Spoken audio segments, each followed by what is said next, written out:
बम्बई बम्बई प्रारंभ में 7 टापुओं का इलाका था। आबादी के बढ़ने के साथ साथ ज़्यादा जगह की ज़रूरत महसूस हुई, अतः इन टापुओं को एक दूसरे के साथ जोड़ दिया गया।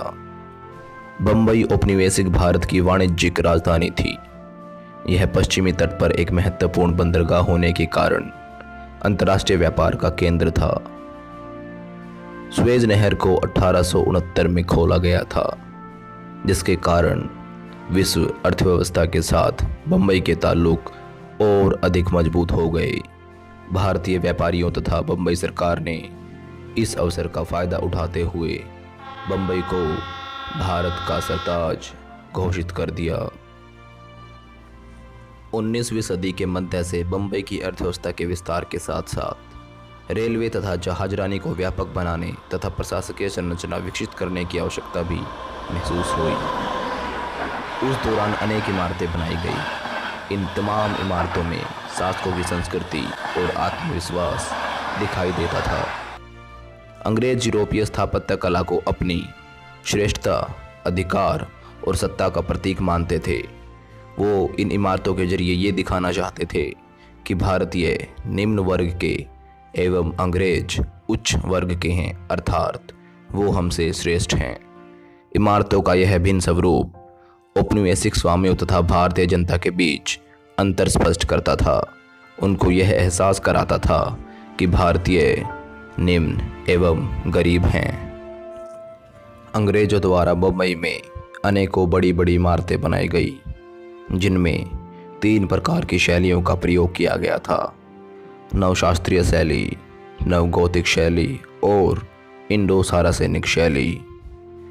1833 का बम्बई का टाउन हॉल नवशास्त्रीय शैली का एक उदाहरण है।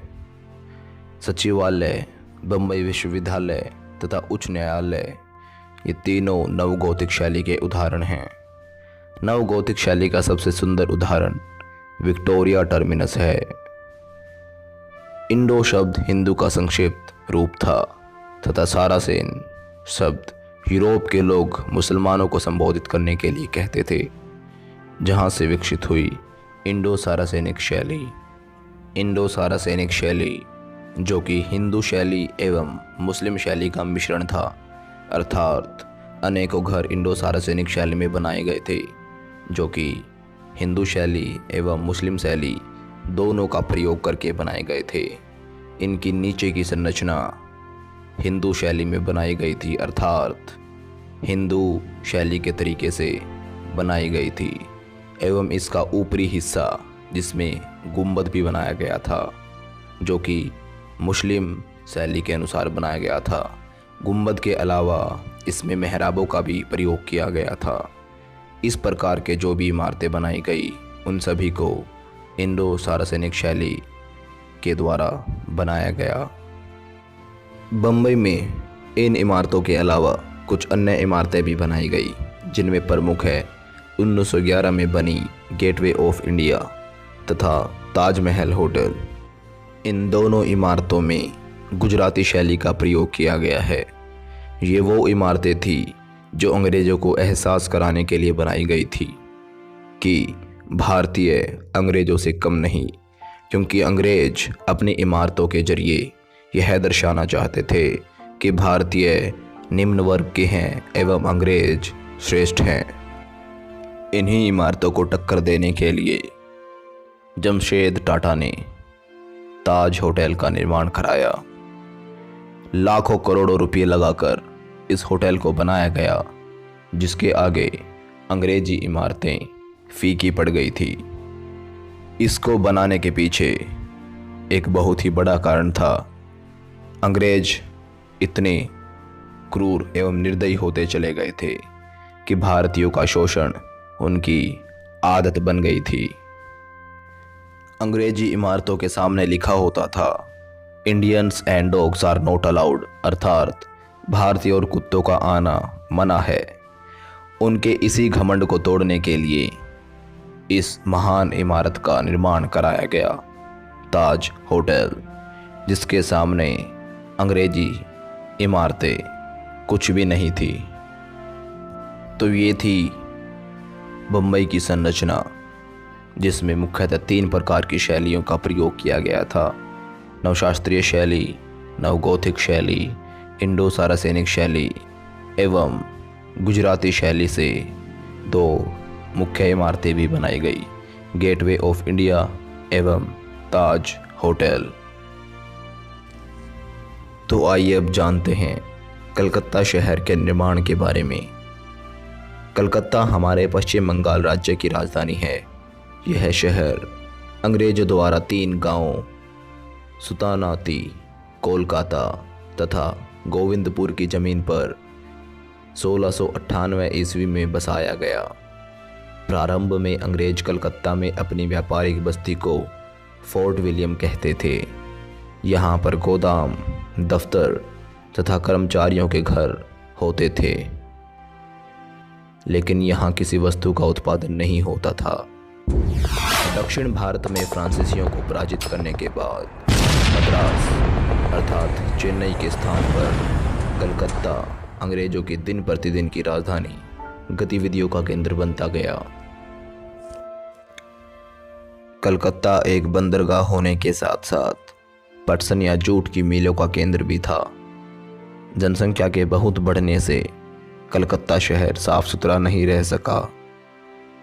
जो भी हो, कलकत्ता आज भी पश्चिम बंगाल की राजधानी है, एक महत्वपूर्ण बंदरगाह और दर्शनीय शहर भी है। इस शहर के लोग दुर्गा पूजा महत्वपूर्ण त्यौहार के रूप में मनाते हैं। राइटर्स नामक बिल्डिंग अंग्रेजों द्वारा कलकत्ता में बनाई गई। मूल रूप से इसे ईस्ट इंडिया कंपनी के नौकरों, जिन्हें लेखक के रूप में जाना जाता था, के लिए बनाया गया था, ताकि वे भारत में आएं तो उन्हें उसमें ठहराया जा सके। बाद में इसका उपयोग प्रशासनिक कार्यालय के रूप में किया जाने लगा। तो ये थी कलकत्ता की संरचना। तो आइए जानते हैं मद्रास की संरचना के बारे में। ईस्ट इंडिया कंपनी ने अपनी व्यापारिक गतिविधियों का केंद्र सर्वप्रथम पश्चिमी तट पर सूरत के बंदरगाह पर बनाया था। वस्त्र उत्पादनों की तलाश में अंग्रेज व्यापारी पूर्वी तट पर जा पहुँचे। उनके द्वारा 1639 में मद्रास पट्टनम में एक व्यापारिक चौकी कायम की। 1761 में फ्रांसीसियों की पराजय के बाद मद्रास न केवल सुरक्षित हो गया, वरन महत्वपूर्ण व्यापारिक शहर के तौर पर विकसित होने लगा। Fort Saint George White Town का केंद्र बन गया था। उस समय मद्रास को 2 भागों में बांटा गया था, जिसमें कि व्हाइट टाउन एवं ब्लैक टाउन 2 रूप दिए गए थे। मद्रास शहर में व्हाइट टाउन उस क्षेत्र को कहा जाता था जहां पर अंग्रेज रहते थे, और ब्लैक टाउन उस क्षेत्र को कहा गया जहां पर हिंदुस्तानी रहते थे।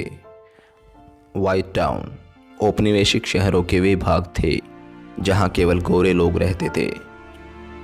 चौड़ी सड़कों, बड़े बगीचों में बने बंगलों, बैरकों, परेड मैदान और चर्च आदि से ये लैश छावनियाँ यूरोपीय लोगों के लिए एक सुरक्षित आश्रय स्थल थी। व्हाइट टाउन व्यवस्थित शहर एवं जीवन का प्रतीक था। यहाँ पर मनोरंजन की सभी सुविधाएं उपलब्ध थी, जैसे कि क्लब, सिनेमा घर, चर्च, रेस्टोरेंट्स, बार एवं अन्य प्रकार की सुविधाएं यहाँ पर मौजूद थी। यहाँ की सड़कें पक्की थी, गलियाँ साफ सुंदर थी एवं बड़ी बड़ी इमारतें थी। इसके विपरीत ब्लैक टाउन, जो कि भारतीयों के लिए बनाया गया था, यह व्हाइट टाउन से काफ़ी दूर होता था एवं यहाँ पर कोई भी सुविधा मौजूद नहीं थी।